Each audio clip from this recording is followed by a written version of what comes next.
Vamos agora entrar no nosso segundo módulo dessa nossa terceira aula de Direitos Humanos. E agora nós vamos estudar a teoria do controle jurisdicional da convencionalidade das leis. Eu me permito dizer a vocês que esse tema fui eu que introduzi no Brasil. Fui eu quem pela primeira vez escreveu, doutrinou cientificamente sobre o controle de convencionalidade. A terminologia já foi utilizada há muitos anos, desde a década de 70, na França, quando ela foi discutir uma lei que permitia a interrupção voluntária da gravidez, la grossesse, o aborto. E aí, então, se disse, à época, na década de 70, que isso estaria a violar a Constituição francesa. O Tribunal Constitucional disse não está a violar, e aí alegaram, então, está a violar, então, a Convenção Europeia sobre Direitos Humanos. E aí, o Tribunal Constitucional francês, que à época não tinha competência de controle, isso era matéria administrativa na França, era o Conselho de Estado, disse, en passant, eu não posso controlar essa convencionalidade, eu só controlo a constitucionalidade. Aí nasceu o nome. Na América Latina nunca tinham desenvolvido esse tema.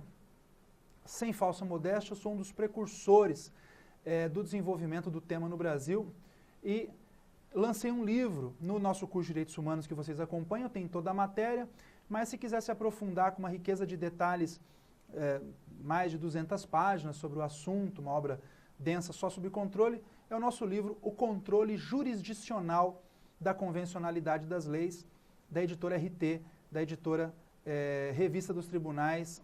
Atualmente já está na 4ª edição, essa obra que tem tudo de controle de convencionalidade e que também é citada pelo Supremo Tribunal Federal em matéria de controle de convencionalidade das leis. Então, tudo que eu vou falar para vocês agora é tudo atualizado em razão da doutrina e também da jurisprudência da Corte Interamericana de Direitos Humanos. A partir de 2006, né, nossa obra, primeira edição é de 2008, nossa tese de 2008, a obra de 2009, então estava bem na crista da onda do que vinha decidindo a Corte Interamericana. Em 2006, a Corte Interamericana começou pela primeira vez a implantar o sistema de controle de convencionalidade no plano interno e dizendo que é responsabilidade do juiz interno controlar a convencionalidade das leis. Porque basta ler o preâmbulo da Convenção Americana sobre Direitos Humanos, que lá vai estar escrito com todas as letras,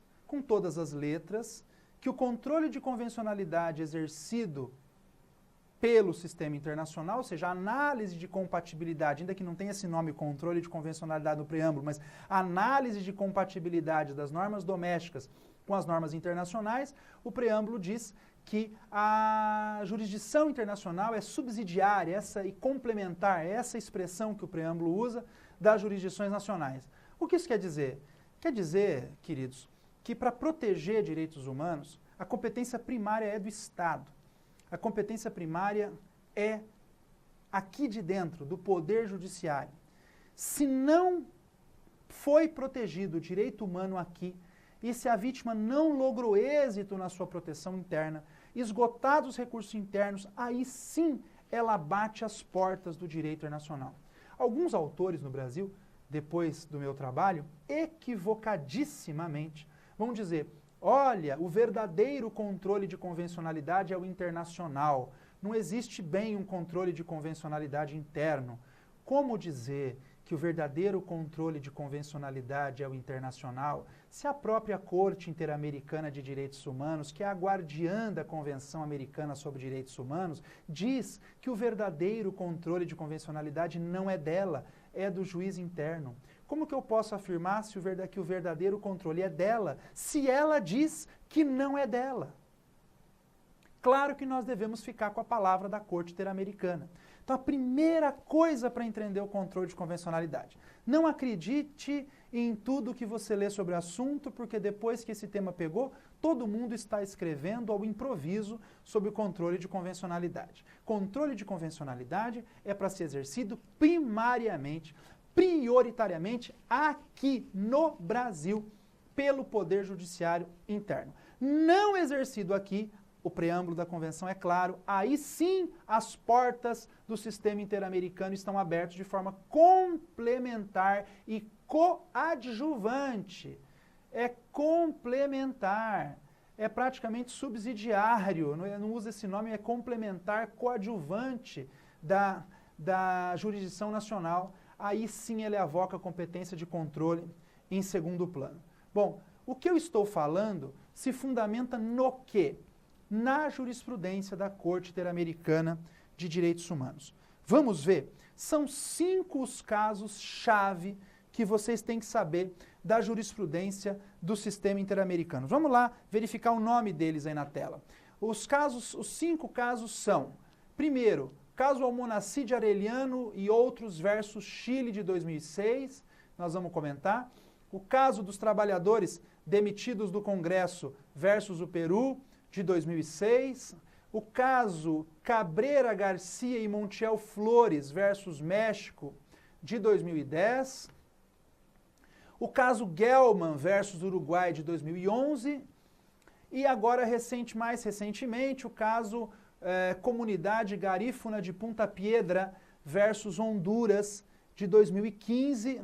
É o caso mais recente que volta, então, o entendimento do controle de convencionalidade das leis. Então, vamos fazer uma análise, porque isso tem sido cobrado em todas as provas, dessa evolução legislativa, jurisprudencial do sistema interamericano de direitos humanos, onde vai afirmar que o principal controle de convencionalidade não é o controle internacional. O principal é o controle interno. É um desserviço escrever e doutrinar, um desserviço à nação brasileira, dizer que o verdadeiro controle de convencionalidade é o controle internacional. É tudo que o Poder Judiciário quer, uma coisa a menos para julgar. O verdadeiro controle é aqui dentro, é uma missão a mais para o juiz, paciência. Tem que conhecer a Constituição, as leis, os tratados internacionais e a jurisprudência do sistema interamericano e internacional de direitos humanos também. A Corte Interamericana disse isso em primeiro lugar, no caso Almonacid Arellano e outros versus Chile de 2006. O que diz esse caso aí, Almonacid Arellano versus Chile de 2006? A Corte foi muito sutil e ela colocou aí, está escrito que os estados devem exercer um tipo de controle de convencionalidade. Um tipo de controle. A Corte ainda não estava firme naquilo que seria controle de convencionalidade das leis e ela usou essa expressão, um tipo de controle de convencionalidade. Olha quanto tempo faz e ela, então, vai dizer que os estados devem exercer no plano interno um tipo de controle de convencionalidade das leis, mas já usou a expressão controle de convencionalidade de forma colegiada, não de forma unilateral, como já havia sido usado em votos apartados de alguns juízes, mas de forma colegiada, a Corte, então, usou a expressão tipo de controle. Poucos meses depois, no mesmo ano de 2006, no caso dos trabalhadores demitidos do Congresso versus o Peru, a Corte vai dizer, não é mais tipo, ela tira essa palavra e vai dizer o seguinte, os estados devem exercer o controle de convencionalidade das leis. Devem exercer.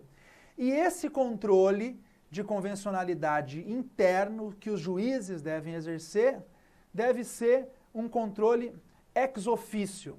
Ou seja, ela tirou a palavra tipo, ela disse os estados devem controlar a convencionalidade das leis, obrigatoriamente, e esse controle tem que ser ex officio. O controle de convencionalidade é tanto interno, não é internacional em primeiro plano, é tanto interno que deve ser exercido ex officio, ou seja, independe de comunicação ou pedido da parte para que o juiz controle a convencionalidade. Se ele verificar que a lei interna está incompatível com um tratado internacional de direitos humanos, qualquer que seja o tratado de direitos humanos, uma convenção da OIT relativamente à consolidação das leis do trabalho, como já decidiu o Tribunal Superior do Trabalho, a 7ª turma, relator do ministro Cláudio Brandão, em votos excepcionais, dizendo, olha, não precisa me alegar o tratado internacional, mas eu estou vendo que a convenção sobre salubridade, sobre sanidade no trabalho, sobre saúde do trabalhador, é mais benéfica que a CLT nesse ponto, então eu vou admitir a acumulação de adicionais de insalubridade e periculosidade, por exemplo, e aplica ex officio. Essa é a segunda evolução legislativa. A Corte Interamericana deixa de ser tímida, diz os juízes devem exercer um tipo de controle de convencionalidade e passa para os juízes devem exercer um verdadeiro controle de convencionalidade. Esse controle de convencionalidade deve ser ex officio. Trabalhadores demitidos do Congresso versus Peru. Ex officio. Como se não bastasse, a Corte Interamericana vem, num caso em 2010, nesse caso, Cabrera Garcia e Montiel Flores versus México, de 2010, e ela vai dizer, além de ser um controle verdadeiro, além de ser um controle ex officio, o controle de convencionalidade tem um efeito construtivo, como também diz Sagüez. Tem um efeito construtivo porque ele também permite o diálogo das cortes. Lá no Cabrera Garcia e Montiel Flores contra o México, em 2010, a Corte Interamericana citou várias decisões de cortes constitucionais latino-americanas que já implementavam o controle jurisdicional da convencionalidade das leis. Nesse sentido, a Corte amplia o seu rol e faz com que os juízes percebam que outros ordenamentos jurídicos também estão controlando a convencionalidade. E isso gera um efeito construtivo do controle de convencionalidade e reforça a sua aplicação ex officio e mostra que o mosaico protetivo do controle e tendo como paradigma os outros estados também pode ajudar a nós, por exemplo, no Brasil, a aplicar melhor o controle de convencionalidade depois do estudo comparado de como os outros estados e os outros ordenamentos estão controlando a convencionalidade das leis. E isso gera um corpus iuris interamericano de proteção, um direito interamericano, um ius comune, a verdade é essa, interamericano de proteção dos direitos humanos. Foi o terceiro momento de evolução legislativa no tema do controle da convencionalidade, no tema do controle da convencionalidade das leis. Muito importante esse tema do caso Montiel Flores versus México. Pensou-se que estava parado por aí, até 2010. Falou, não tem mais inovação a ser trazida no controle de convencionalidade. Lé do engano. Quando veio o caso Gelman versus Uruguai, que também discutiu crimes cometidos durante a ditadura, como no caso Gomes Lund no Brasil, a Corte Interamericana vai dizer algo a mais. Ela vai dizer o que nós estávamos esperando na doutrina. Ela vai dizer que todos os órgãos do Estado devem ser responsáveis pelo exercício do controle da convencionalidade das leis. Todos os órgãos do Estado devem ser responsáveis. Isso significa que não somente o Poder Judiciário, mas também o Legislativo e o Poder Executivo devem controlar a convencionalidade das leis. E o controle de convencionalidade não se cinge, portanto, ao Judiciário. O Poder Legislativo, quando aprova determinada lei, deve aprovar essa lei em compatibilização com os tratados de direitos humanos ratificados pelo Estado. E o Poder Executivo, quando vai executar as normas internacionais, quando vai, na administração pública, colocar as normas internacionais à mesa do administrador, do gestor público, também deve ter, quando vai colocar as normas à mesa, também deve ter como paradigma as normas internacionais de proteção dos direitos humanos. Portanto, não é só responsabilidade do Poder Judiciário controlar a convencionalidade das leis, senão também do Poder Legislativo e também do Poder Executivo. Isso veio do caso Gelman versus Uruguai. Todos os poderes do Estado têm a obrigação de controlar a convencionalidade das leis. Olha que evolução.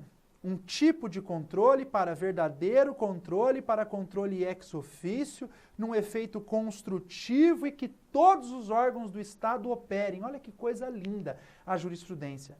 E, como se não bastasse, ainda uma quinta evolução legislativa. Olha aí o caso Comunidade Garífuna de Punta Piedra versus Honduras, que é mais recente, do ano de 2015. Ela vai dizer o seguinte: além de controlar ex officio a convencionalidade, ser responsabilidade de todos os órgãos do Estado, esse controle deve ser exercido de acordo com os padrões internacionais aplicáveis à matéria. Deixa eu explicar isso aqui bem, olhando nos seus olhos. Isso aqui é um pouquinho delicado. Bom, a Corte quis dizer que no exercício do controle de convencionalidade, o juiz ou o administrador ou o Poder Legislativo devem estar atentos. Além de controlar a convencionalidade da lei, tendo como um paradigma o tratado, essa convencionalidade deve ser controlada no bojo ou no invólucro ou dentro do mosaico de princípios internacionais aplicáveis àquela matéria de que se trata naquele caso concreto. Nesse caso concreto do Garífuna de Punta Piedra, estava em causa, a tônica, o objeto de discussão estava em causa direitos indígenas. Então, eu tenho que controlar a convencionalidade das leis de acordo com os tratados, junto com os princípios de proteção dos povos indígenas ou comunidades tradicionais. Olha que coisa interessante. Muito interessante. Num caso de direitos das mulheres, não adianta eu controlar a convencionalidade tendo como base princípios aplicáveis às crianças ou aos idosos. No caso dos idosos, não adianta eu controlar a convencionalidade com base em princípios aplicáveis às crianças e adolescentes. Idoso é idoso, criança é criança. Para direitos dos idosos, eu aplico os princípios, os padrões internacionais, os estándares internacionais dos idosos. Das mulheres, das pessoas com deficiência, das crianças e adolescentes, das crianças e adolescentes. Então, eu tenho que controlar, olha que fino isso, que fineza, a convencionalidade das leis segundo os padrões internacionais aplicáveis à matéria, e aí então evolui-se a jurisprudência da Corte Interamericana de Direitos Humanos. Então, para revisar esse primeiro ponto, a jurisprudência começou falando em um tipo de controle, passou para verdadeiro controle, controle interno, controle ex officio do juiz interno, todos os poderes do Estado. Como que o controle internacional é verdadeiro se todos os poderes do Estado devem controlar em primeira mão, né? Todos os poderes do Estado, e ademais, tendo em conta, levando como princípio os padrões internacionais aplicáveis à matéria. Visto isso, então, vamos entender uma pequena diferença entre controle de convencionalidade e aferição de convencionalidade e diferenciar essas duas expressões. Muito bem, o que é controle e aferição de convencionalidade? Controle de convencionalidade é aquele exercido pelos tribunais no âmbito da sua competência contenciosa. A competência contenciosa de um tribunal é aquela que julga os casos concretos. Aqui sim, então, você controla a convencionalidade. Controle de constitucionalidade, você ataca a validade da norma. Controle de convencionalidade, você também ataca a validade da norma. Acontece que naquele plano secundário, naquele plano subsidiário da Corte Interamericana, quando ela avoca em último plano, subsidiariamente, para si a competência de controle, quando ela avoca de maneira complementar, como diz o preâmbulo da Convenção Americana, coadjuvantemente, ela também pode atuar na sua competência consultiva. A Corte Interamericana, já sabemos, tem competência contenciosa para julgar os casos concretos e competência consultiva, que resolve as dúvidas dos Estados relativamente a matérias teóricas sobre proteção de direitos humanos que o Estado tem alguma dúvida na sua implementação legislativa. E tira a dúvida teórica com a Corte Interamericana numa consulta. E quando a Corte, então, analisa a Convenção Americana e diz, olha, se você restabelecer a pena de morte, disse isso ao Chile, por exemplo, se você restabelecer a pena de morte, isso será inconvencional e se eventual ação chegar aqui sob esse ponto, e aí eu vou julgar dessa maneira, ela não controlou a convencionalidade porque não tirou a lei chilena eventualmente existente de vigor. Porque ela não julgou uma ação contenciosa, mas ela aferiu, essa expressão minha, eu criei essa divisão, que também está sendo cobrado e pedido. Além do controle de convencionalidade, eu percebi que no exercício da competência consultiva não há controle, porque não há validade retirada da norma. Ela só diz teoricamente, ela diz consultivamente, olha, tecnicamente não pode, se chegar aqui já sabe qual que vai ser a minha posição, mas pode fazer sua lei. Não tirou a lei de vigor, portanto, mas ela aferiu. Então, a aferição é voltado, essa nomenclatura, aferição de convencionalidade, é voltada à competência consultiva da Corte Interamericana de Direitos Humanos.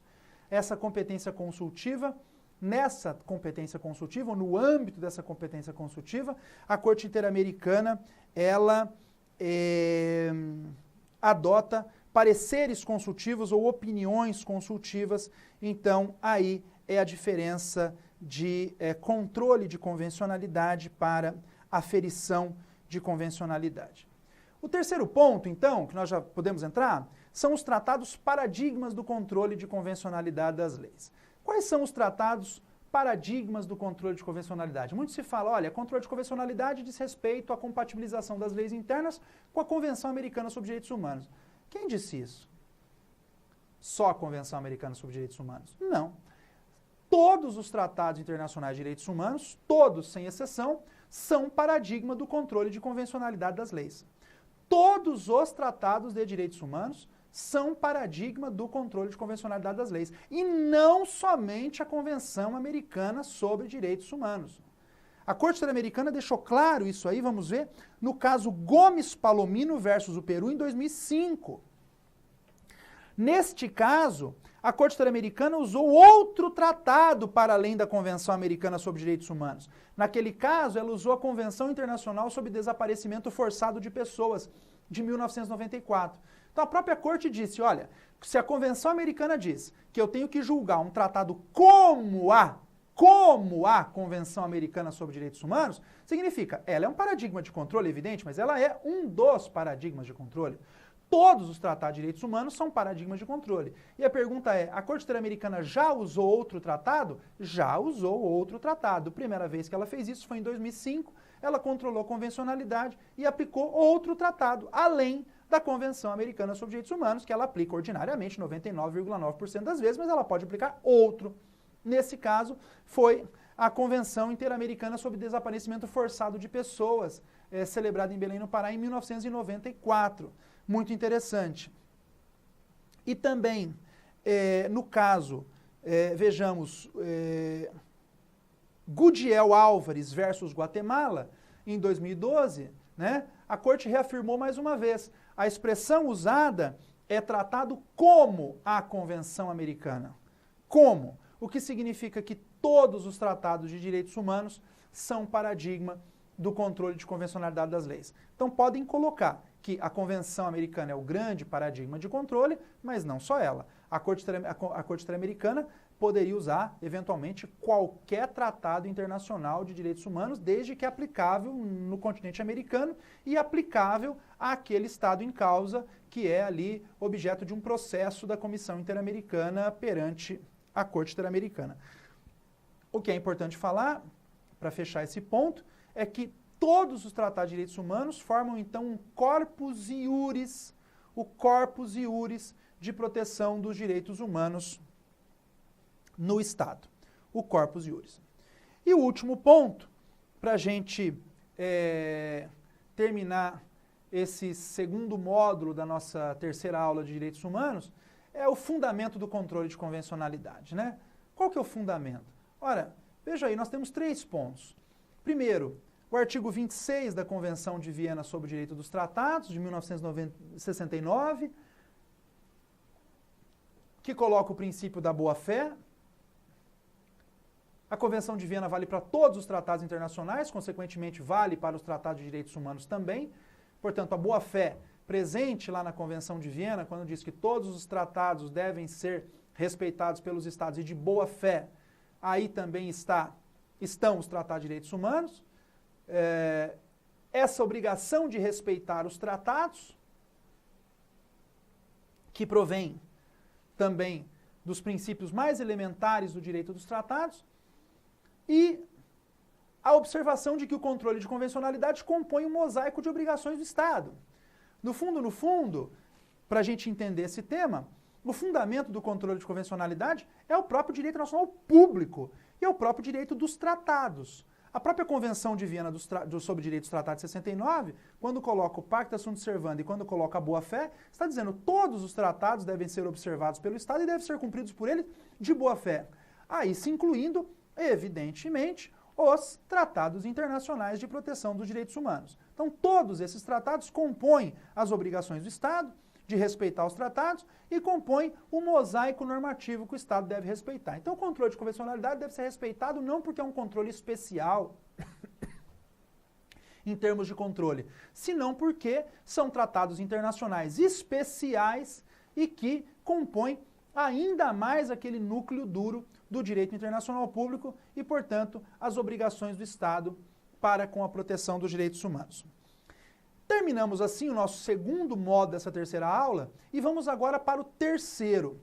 Nesse segundo módulo que eu acabei de tratar com vocês, eu vi, então, nós vimos os precedentes históricos da Corte Interamericana, o que é o controle de convencionalidade, por que a obrigação primária de cumprir aqui dentro e só secundária que lá fora e não o contrário, e o fundamento do controle de convencionalidade que vem da Convenção de Viena sobre Direitos Tratados e da obrigação de Estados respeitar os tratados. Agora, no terceiro módulo, já, vamos entender no módulo seguinte o controle de convencionalidade em ação. O que significa isso? Qual é o modelo brasileiro de controle de convencionalidade e quais são as formas de controle difusa e concentrada da convencionalidade das leis no Brasil. Entendemos a teoria geral e agora vamos especificar para o direito brasileiro. Vamos então ao terceiro módulo sobre o controle de convencionalidade em ação.